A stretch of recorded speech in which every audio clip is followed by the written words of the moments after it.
নবী মোহাম্মদ সাল্লাল্লাহু আলাইহি ওয়াসাল্লামের জীবনকে কেন মানব জাতির জন্য একটা কমপ্লিট বা পূর্ণাঙ্গ আদর্শ বলা হয়। আজকের এই আলোচনায় আমরা ঠিক এই বিষয়টাই একটু গভীরতা থেকে জানার চেষ্টা করব, বিভিন্ন উৎসের সাহায্য নিয়ে। তো চলুন শুরু করা যাক।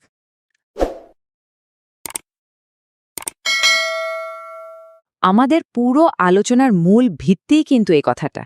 তার জীবনের প্রত্যেকটা ঘটনাকে আমরা এই দৃষ্টিকোণ থেকে দেখব, যেখানে প্রতিটি মুহূর্তই যেন এক একটা বড় শিক্ষার উৎস। তার অসাধারণ চরিত্রটা ঠিকভাবে বুঝতে হলে আমাদের একদম শুরুতে ফিরে যেতে হবে, তার বেড়ে ওঠার দিনগুলোতে। কারণ তার সততা আর মহত্বের ভিতটা তৈরি হয়েছিল সেই শৈশব আর যৌবনে। দেখুন, তার জীবনের শুরুটা কিন্তু বেশ কঠিন ছিল। জন্মানোর আগেই বাবাকে হারান, খুব ছোটবেলায় মাও মারা যান, মানে একেবারেই অল্প বয়সে তিনি এতিম হয়ে যান। কিন্তু তারপর তার দাদা আব্দুল মুত্তালেব আর চাচা আবু তালিবের আদর যত্নে তিনি বড় হতে থাকেন। এই যে ছোটবেলার কঠিন সময়গুলো, এগুলোই কিন্তু তাকে অনেক ধৈর্যশীল আর সহনশীল করে তুলেছিল। আর ২৫ বছর বয়সে তিনি খাদিজা রাদিয়াল্লাহর সাথে বিবাহ বন্ধনে আবদ্ধ হন। যুবক বয়সেই তার সততা এতটাই পরিচিত ছিল যে মক্কার লোকেরা তাকে ভালোবেসে একটা উপাধি দিয়েছিল, আল আমিন, মানে বিশ্বাসী। ভাবুন তো, এটা তার চরিত্রের কত বড় একটা স্বীকৃতি, যা তিনি নবুয়াত পাওয়ার অনেক আগেই অর্জন করেছিলেন। এবার আমরা তার জীবনের সেই পর্যায়ে যাব যেখানে তার ওপর এক বিশাল ঐশী দায়িত্ব এসে পড়ে, আর সেই সাথে শুরু হয় নানা কঠিন পরীক্ষা। বয়স তখন ৪০।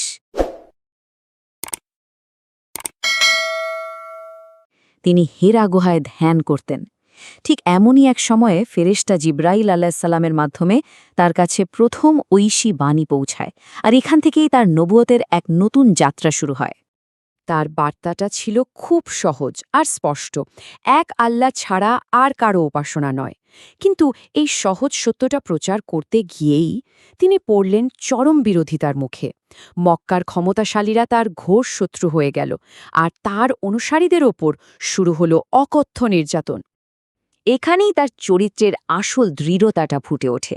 এত অত্যাচার, এত বিরোধিতা, কোনো কিছুই তাকে দমাতে পারেনি, বরং তিনি অসীম ধৈর্য আর সাহসের সাথে নিজের কাজটা করে গেছেন। এটাই ছিল তার অন্যতম প্রধান শক্তি। মক্কার পরিস্থিতি যখন সহ্যের বাইরে চলে গেল, তখন তার জীবনে একটা নতুন মোড় আসলো। শুরু হলো এক নতুন অধ্যায়, হিজরত বা দেশত্যাগ। এই সালটা, মানে ৬২২ খ্রিস্টাব্দ, ইসলামের ইতিহাসে এক যুগান্তকারী মুহূর্ত। এই বছরেই তিনি আর তার অনুসারীরা মক্কা ছেড়ে মদিনায় চলে যান। আর এই ঘটনাটা এতটাই গুরুত্বপূর্ণ যে এখান থেকে ইসলামী ক্যালেন্ডার বা হিজরি সনের গণনা শুরু হয়। মদিনায় গিয়ে তিনি শুধু একজন ধর্মপ্রচারক হয়ে থাকলেন না, হয়ে উঠলেন একজন সফল রাষ্ট্রনায়ক। সেখানে তিনি এমন এক আদর্শ সমাজ আর রাষ্ট্র গড়লেন যার মূল ভিত্তিই ছিল ন্যায় বিচার, ভ্রাতৃত্ববোধ আর শান্তির মতো চিরন্তন কিছু নীতি। তার মিশনে সবচেয়ে সুন্দর পর্যায়টা ছিল মক্কায় ফিরে আসা। এটা শুধু একটা জয় ছিল না, বরং ছিল তার আদর্শের চূড়ান্ত এক বিজয়। এটা আসলে একটা অবিশ্বাস্য ব্যাপার ছিল। এত বছরের শত্রুতার পর তিনি যখন বিজয়ী হিসেবে মক্কায় ফিরলেন, তখন কিন্তু কোনো রকম বড় যুদ্ধ বা রক্তপাতই হল না। এ থেকে পরিষ্কার বোঝা যায় তার উদ্দেশ্য প্রতিশোধ নেওয়া ছিল না, ছিল শান্তি প্রতিষ্ঠা করা। আর এরপর তিনি যা করলেন সেটা ইতিহাসে সত্যিই বিরল। ভাবা যায়, যেই মানুষগুলো তাকে আর তার সঙ্গীদের ওপর বছরের পর বছর ধরে এত অত্যাচার করেছে, তাদের সবাইকে তিনি এক কথায় ক্ষমা করে দিলেন, কোনো শর্ত ছাড়াই। এটা তো দয়া আর মানবতার এক অবিশ্বাস্য উদাহরণ, তাই না?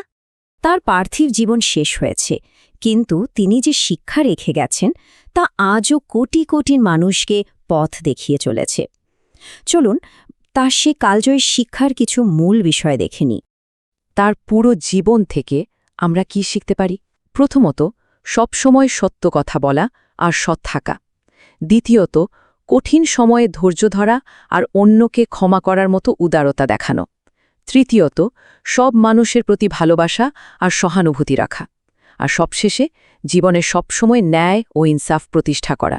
৬৩ বছর বয়সে এই মহান পথপ্রদর্শকের জীবনাবসান ঘটে, কিন্তু তার আদর্শ আর রেখে যাওয়া শিক্ষা আজও সারা বিশ্বের মানুষের জন্য এক আলোর বাতিঘর হয়ে আছে।